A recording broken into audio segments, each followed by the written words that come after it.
Selamat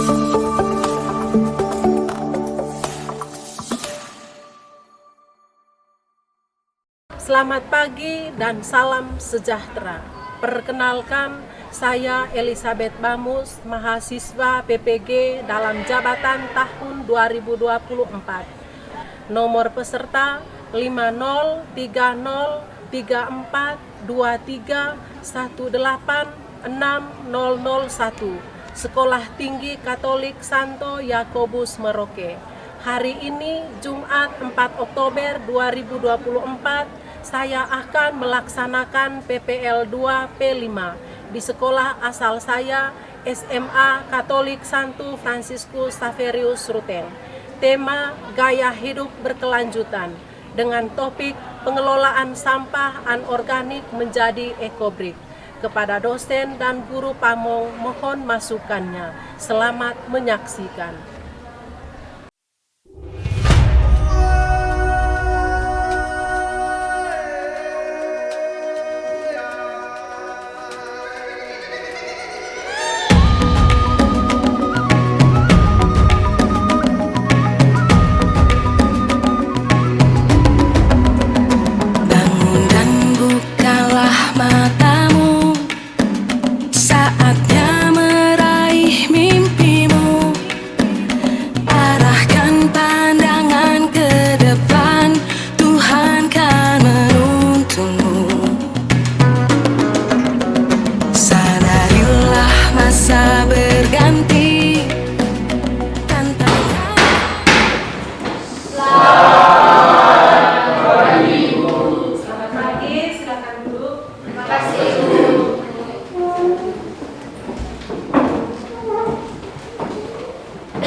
Selamat pagi anak-anak.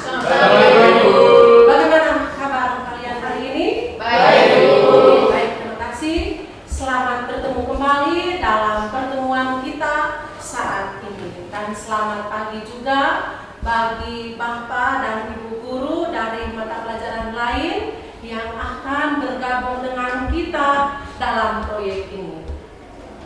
Ini adalah proyek kolaborasi dari semua mata pelajaran yang diajarkan di kelas 11.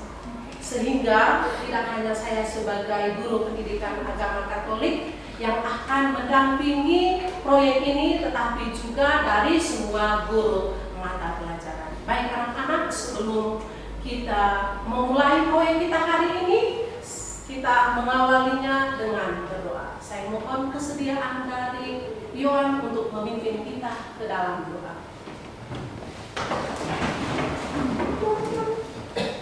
Bapak Ibu Guru dan teman-teman semua, mari kita siapkan hati kita untuk berdoa.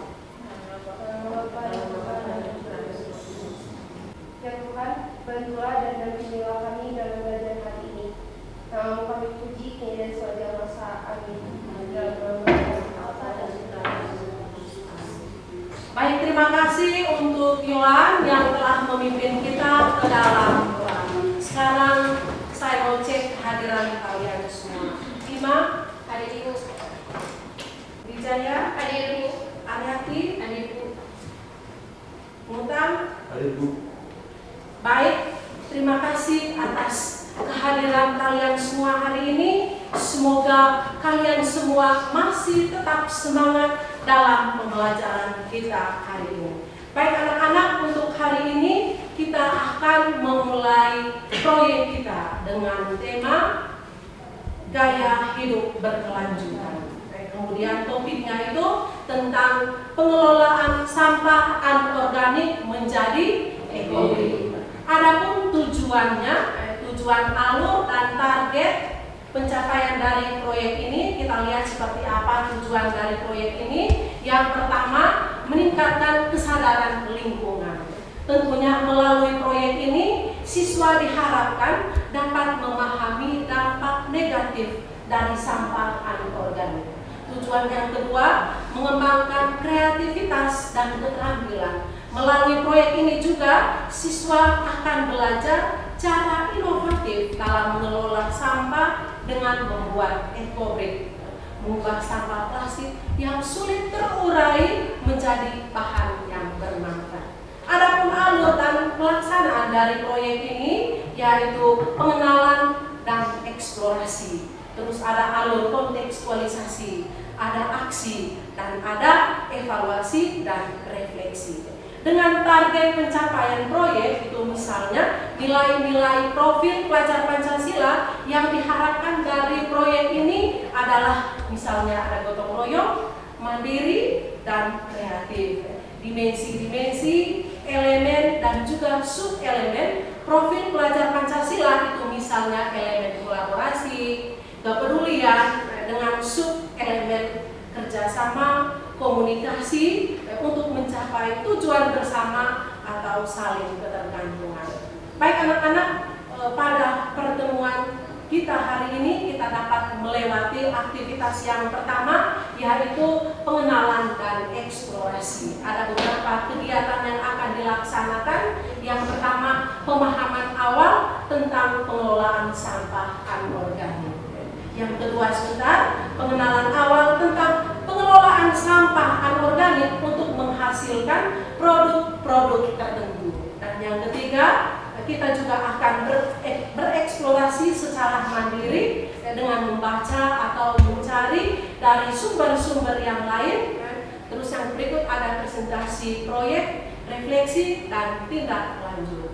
Terus yang berikut ada pun tujuan dari pengenalan dan eksplorasi dari proyek kita hari ini, misalnya memahami konsep sampah anorganik. Siswa dapat mengenali perbedaan antara sampah anorganik dengan sampah organik, serta kalian dapat memahami seperti apa dampak buruknya dari sampah anorganik terhadap lingkungan. Terus yang berikut memperkenalkan konsep ekobrik itu seperti apa. Siswa dapat memahami apa itu ekobrik dan bagaimana proses pembuatannya. Dan mengapa ekobrik itu merupakan solusi inovatif untuk mengatasi masalah sampah plastik. Baik, untuk yang pertama saya berikan kesempatan kepada Ibu Jessi untuk memaparkan materi tentang pengelolaan sampah anorganik menjadi ekobrik. Saya persilakan.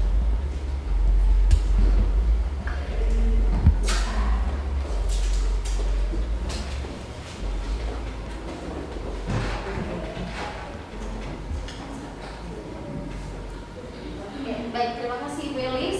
Selamat pagi anak-anak. Selamat pagi. Selamat pagi. Selamat pagi. Santai saja, kalian tegang gitu. Oke, ya. Kita masuk. Seperti yang Ibu Elis bilang tadi, saya diberi kesempatan untuk memberikan materi tentang pengelolaan sampah anorganik, ya, melalui atau dengan cara yang ekobrik, membuat ekobrik. Sekarang pertanyaan Ibu, kamu sudah dengar yang disampaikan Ibu Elis tadi? Sudah, Ibu. Sudah, Ibu. Apa tujuan dari kegiatan kita hari ini? Oke, Delvin. Tujuan yang paling utama pasti untuk mengurangi sampah. Mengurangi sampah, ada lagi?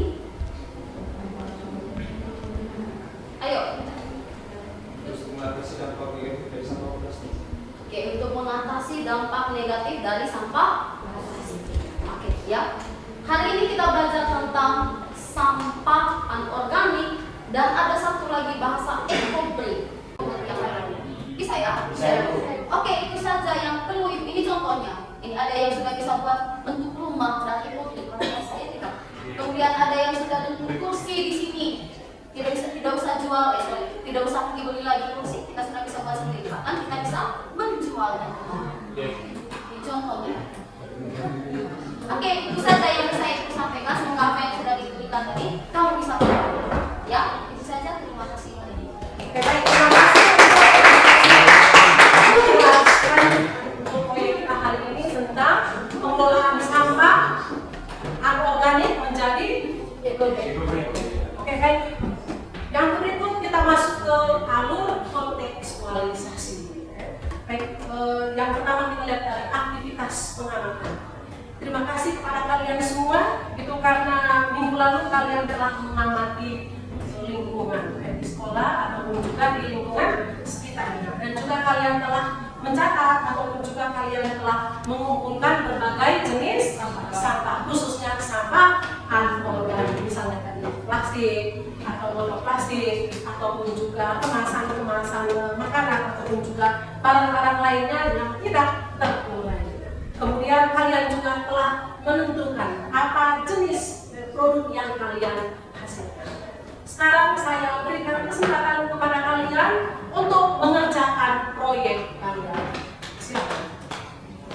Kalian telah merancang atau mendesain produk yang kalian ingin hasilkan dari ekonomi tersebut, misalnya tadi meja atau kursi, dan juga kalian telah menyiapkan alat-alat dan bahan, misalnya motor atau sampah-sampah ataupun juga kepada kalian untuk mengerjakan proyek tersebut. Silakan mengambil kalian punya bahan-bahan atau alat, silakan.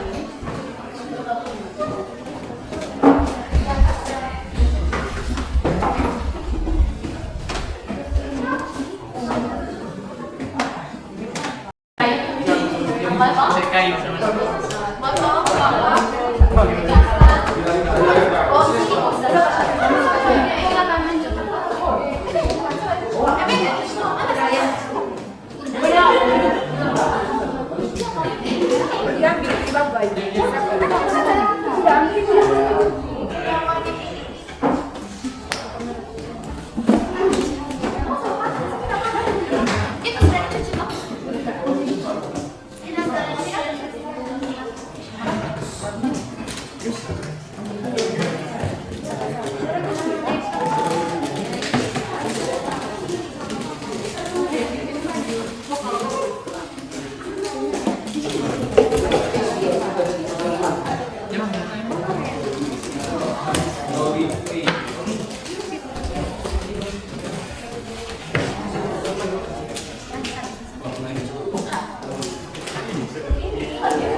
Terima kasih Tuhan. Untuk semua.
Sana dia.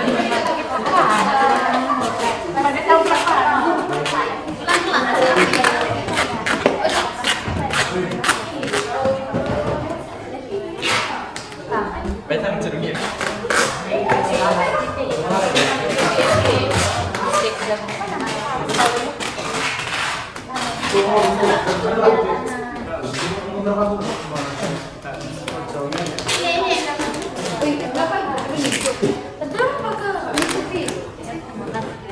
Ini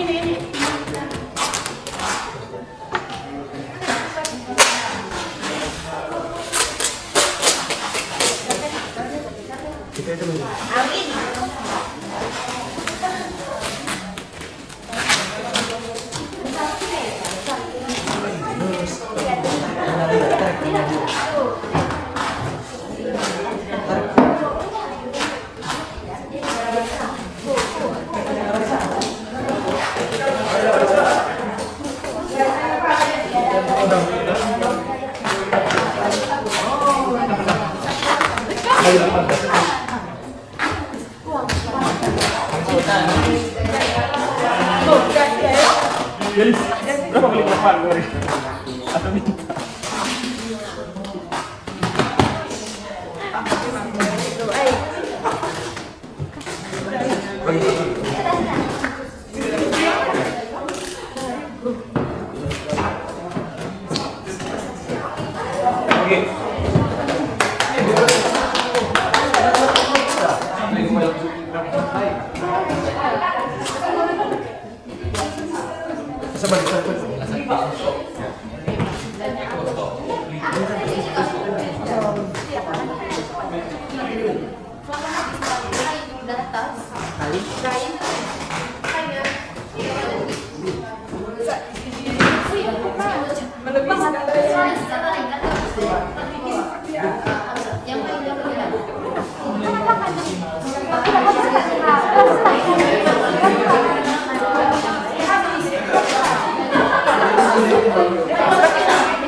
Baik, sih, penting itu ya. Maksudnya aku udah kalau ya.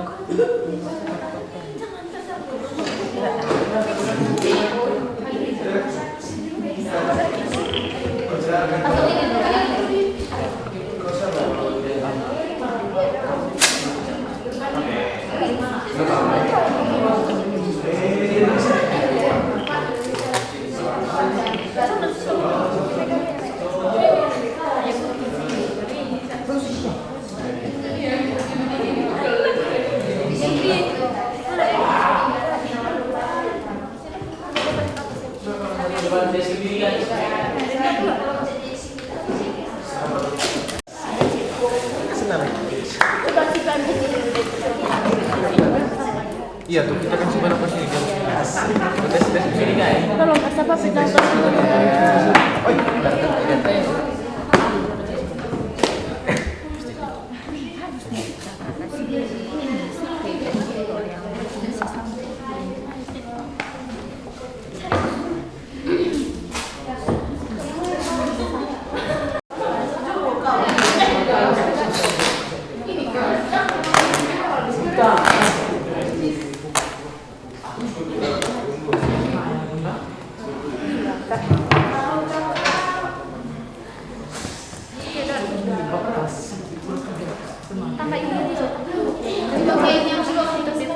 percuma coba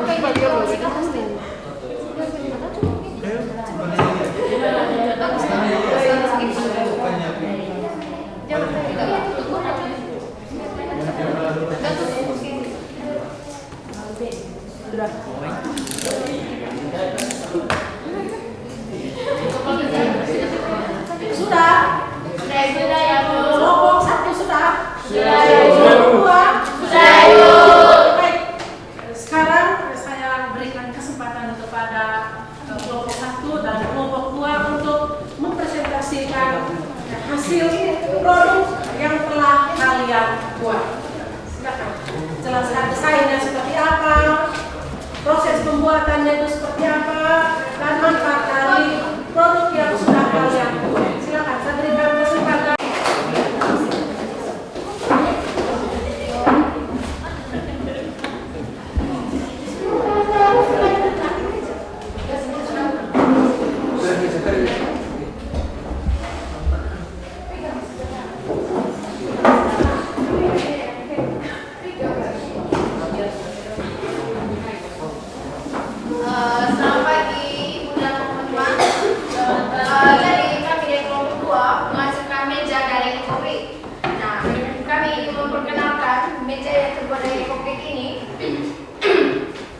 Meja ini kami rancang memberikan solusi inovatif dalam mengolah sampah anorganik sekaligus berfungsi sebagai furnitur yang berguna. Jadi teman-teman bisa lihat dari sebuah botol menghasilkan sebuah meja merupakan karya yang sangat kreatif dari kelompok buahnya kami. Jadi saya akan menjelaskan bagaimana desain meja ini. Yang pertama, desain meja ini mengutamakan fungsi dan estetika. Kami membuat dengan ukuran ini, dia punya panjangnya ini ada panjangnya 35 cm dengan lebarnya itu 60 cm dan tingginya ini 45 cm.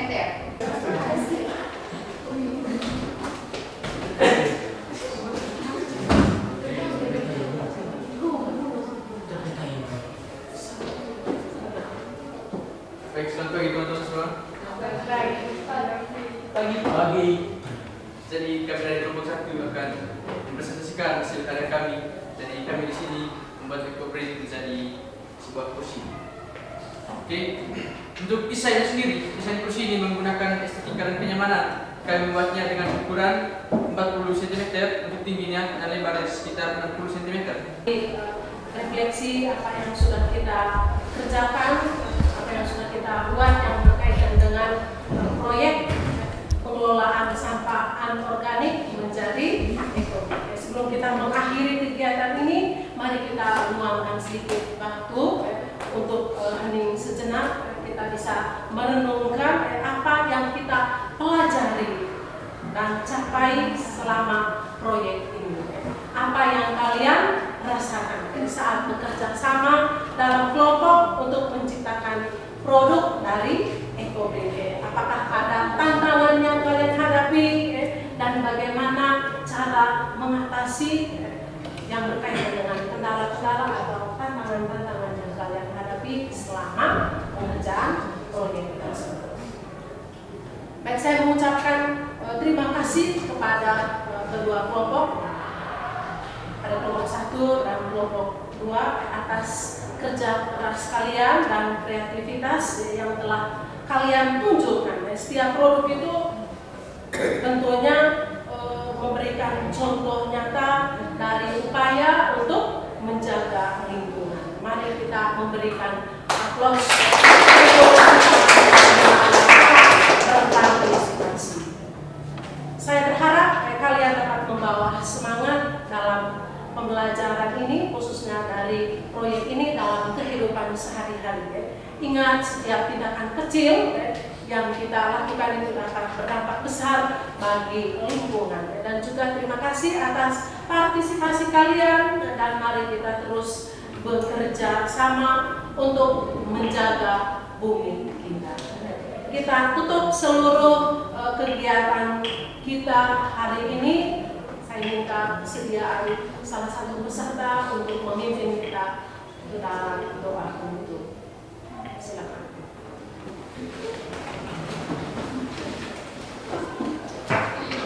Teman-teman sekalian, mari baca doa dalam doa. Terima kasih atas pilihanmu selama kami melakukan ini. Semoga apa yang kami pelajari hari ini dapat membantu kami, terutama dalam pengolahan sampah, agar kami bisa mengolah sampah untuk barang yang lebih bermanfaat dan bisa mengurangi sampah dengan hal kecil yang paling mudah. Jika mau cuci hari ini, esok, dan sepanjang dalam masa. Amin.